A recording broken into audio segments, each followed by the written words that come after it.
Welcome back to the 2016-2017 NBA preview.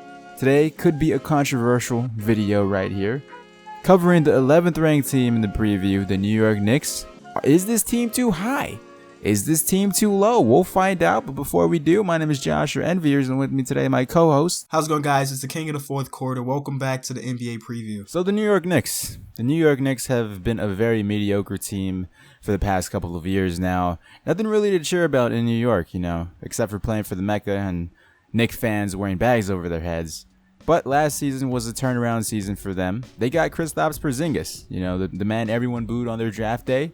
He's the one bright spot for this New York team going forward. Yeah, a lot of people consider him the savior of New York, really. He really surprised majority of the people last year. Yeah. And he looks really special. They threw him under the bus early just because he was a European player that no one's ever heard about. So he's definitely proved himself as an NBA player. While Porzingis was the only bright spot, there was a lot of dark moments for this New York Knicks team. The whole Derek Fisher firing and then Kurt Rambis taking over that team, along with the weird events with Clay Anthony early getting shot in the knee and the whole Derek Williams thing, bringing home two girls and getting robbed with them.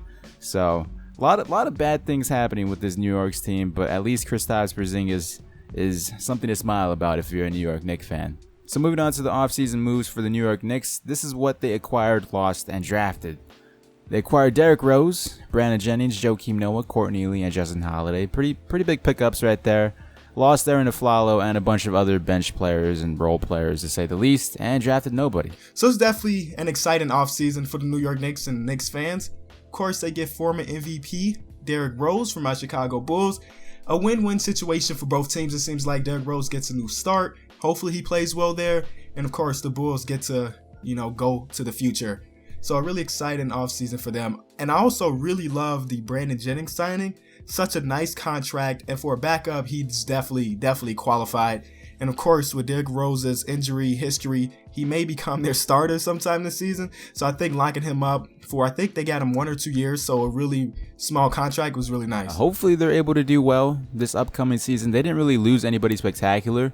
And I feel like they did a good job replacing those players with the people acquired in offseason and young rookies as well. Yeah, definitely. Courtney Lee is going to play a big part.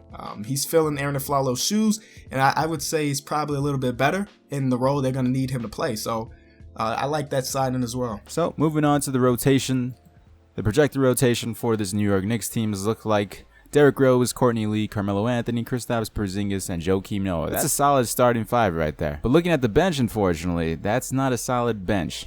I mean, they got a six-man in Brandon Jennings, but then Justin Holiday, Lance Thomas, Kyle O'Quinn, and Willie Hernan-Gomez, that's a pretty questionable bench. Yeah, I do like them signing Joakim Noah, but the contract they gave him was just a little much. I mean, he's upwards of 30 years old, and they kind of have him locked for the future, and the past couple years haven't been great for him.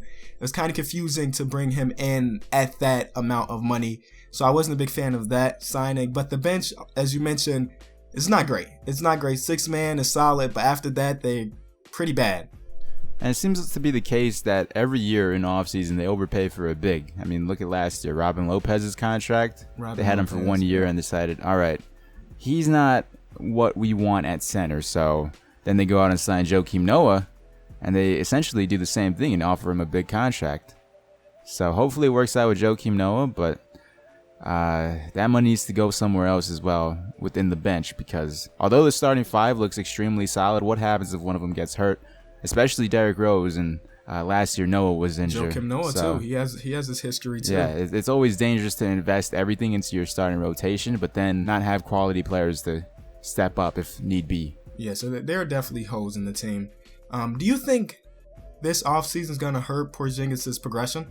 I wouldn't say so. I mean, he probably won't get the same amount of touches, or he might still. Who knows? It's definitely a head thought scratcher. That going into this offseason before the Derrick Rose trade, I thought that Porzingis is going to be looked at as pretty much their second option. Now it seems like he's going to be pushed back to third because, of course, I don't see that though. I see Carmelo's the first option, Porzingis is the second, and Derrick Rose is the third. That makes a lot of sense, when you think about Derrick Rose, his head says, I'm number one. That's one of the reasons why him and Jimmy Butler didn't really coexist, because both of them guys wanted to be the number one option. His knees aren't number one at the moment, so, you know. But his mind is, it definitely is. He's very strong-minded, and he thinks that he's the MVP player that he was, and maybe he's going to get to somewhere near that level this year. Doubt it, but in his mind, he is. I mean, he definitely has a chance, so no longer is Jimmy Butler in the backcourt with him, so we'll see how well that plays out. Maybe he'll be getting... I mean, Courtney Lee doesn't seem like the player that's going to be a Jimmy Butler and demand shots and try to facilitate the offense, so... Not at all.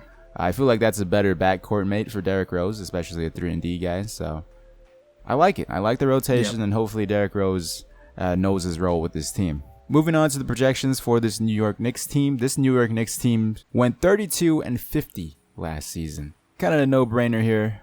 Where do you see this Knicks team being this season? Over or under 32? Over. I think we can all agree that they're going to be better than last year. They should. They definitely should. But I don't know if they're going to be in the playoffs. Now, a lot of fans are thinking, looking at that team, looking at the players' names and saying, wow, this team is so great. But a couple of those guys are past their prime. Joakim Noah, Derrick Rose at this point. So I just don't see them being as good as a lot of people think. If they do make the playoffs, I'm saying like 7th or 8th seed, nothing higher than that. But over from last year, definitely. Speaking of Derrick Rose being the number one guy in his mind, he thinks that him and the Golden State Warriors are super teams. Have you heard of that? Super team. Oh, yeah. This is the Eastern Conference super team. I guess it is. I guess LeBron just moved to like China or something. He's not the best with his words, and I got to see that firsthand here in Chicago. He definitely needs someone to kind of write for him. I think he does it all himself. What happened to the stay humble, stay quiet Derrick Rose when he first entered the league? Is that gone? He got an MVP trophy. And his knees buckled. An MVP makes you the top of the world, and I don't think he came down after those 3 injuries. So, it's going to be exciting to watch the Knicks for sure. I know personally, I'm going to go to that game when they come to Chicago. I can't miss out on no matter what day. I feel like it's going to be one of those really expensive days. We're talking opening night or Christmas, but I'm getting my tickets. Nice. So, I definitely see this Knicks team being a higher win percentage. Obviously, we have them in the playoffs. Last year, they weren't. In my NBA preview, they're completely at the bottom. So, I definitely see this team winning at least 40 games. On paper, this team should win 40 games. So I'm going to stick with that and say they definitely win 8 more games and will be a 40-plus team if healthy. And, Knicks fans, they better pray all over the world Derrick Rose stays healthy and Joakim Noah stays healthy, because if one of those guys goes down, it could be looking pretty bad with the bench depth that they do have. So with that said, these are our projections for this New York Knicks team. We see them making the playoffs. Let us know what you think in the comment section below. Do you think they're a super team like Derrick Rose is in the Eastern Conference? If you did enjoy, leave a like on this video and share it around on any social media. It really helps the series out and it helps our channels grow. So all of our social media links will be in the description for you to check out as well if you wish to do so. Thank you guys for watching. Yeah, see you guys in the next episode. These teams are getting good, and the episode should be getting even better.